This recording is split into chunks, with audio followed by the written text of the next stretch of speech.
আজকে রান্না করব চিকেন বিরিয়ানি। শুক্রবারের দিনে একটু ভালো মন্দ খাওয়ার জন্যই রান্না করা হচ্ছে চিকেন বিরিয়ানি।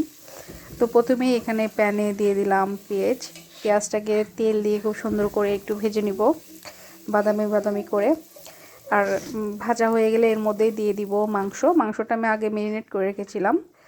এখানে ম্যারিনেট করেছিলাম বিরিয়ানি মশলা 2 চামচ এবং আদা বাটা, রসুন বাটা, জিরা বাটা এবং ধনিয়া গুঁড়া, টক দই 2 চামচ, সব কিছু 2 চামচ করে দিয়েছি যেহেতু এখানে 1 কেজির একটু কম মাংস আছে।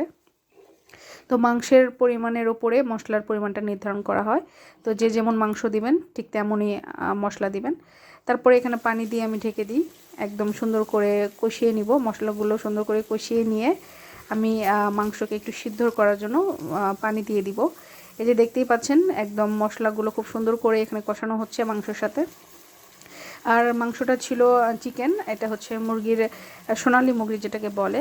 এখানে বড় বড় পিস করেছিলাম, মানে একদম রোস্ট সাইজের পিসগুলো।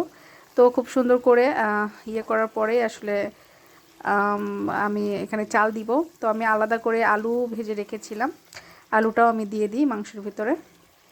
তো তারপরে এখানে ঢেকে দিবেন, 2-4 মিনিট লাগবে যেহেতু ব্রয়লার মুরগি বা সোনালী মুরগি সিদ্ধ হতে খুব একটা সময় লাগে না।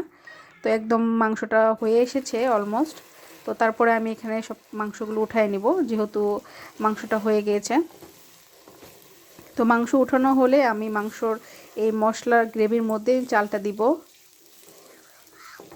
তো চালটা দেওয়ার পরে এই গ্রেভি দিয়ে আমি চালটা খুব সুন্দর করে ভেজে নিব। আর বিরিয়ানি মশলার সাথে চালটা ভাজলে বিরিয়ানির যে মশলার গন্ধটা এটা খুব ভালোভাবে আসে চালে। তো এটা দিয়ে আমি ভেজে নেব 4 থেকে 5 মিনিট। আর অন্য জায়গায় আমি গরম জল বসিয়েছি। তো গোটা কয়েকটা কাঁচামরিচ দিয়েছি 3-4টা। আর বরবটি দিয়েছিলাম যে স্বাদের জন্য, দিতেও পারেন নাও পারেন। এখানে আপনারা চাইলে কিশমিশও দিতে পারেন। মশলার সাথেই আসলে চালটা ভাজতে হয়, এতে ফ্লেভারটা খুব ভালো পাওয়া যায়। তো খুব সুন্দর করে ভেজে নিচ্ছি। এখানে হাফ কেজি চাল ছিল, পোলাওর চাল ছিল, চিনি গুঁড়ো। তো খুব সুন্দর করে ভাজা হলে আসলে আমি এখানে পরিমাণ মতন পানি দিয়ে দিব। আর পানি দেওয়ার পরে আমি রাখা মাংসগুলো দিয়ে দিব। তো দেওয়ার পরে আসলে এটা নামিয়ে ফেলবো পরিমাণ মতন জল দিয়ে। তো নামানোর আগে আমি এখানে একটু ঘি দিয়েছিলাম। তো এই যে ঘি দিয়েছিলাম, তারপরে হয়ে যাওয়ার পরে যে খাওয়ার মেন লুকটা খুবই মজাদার ছিল।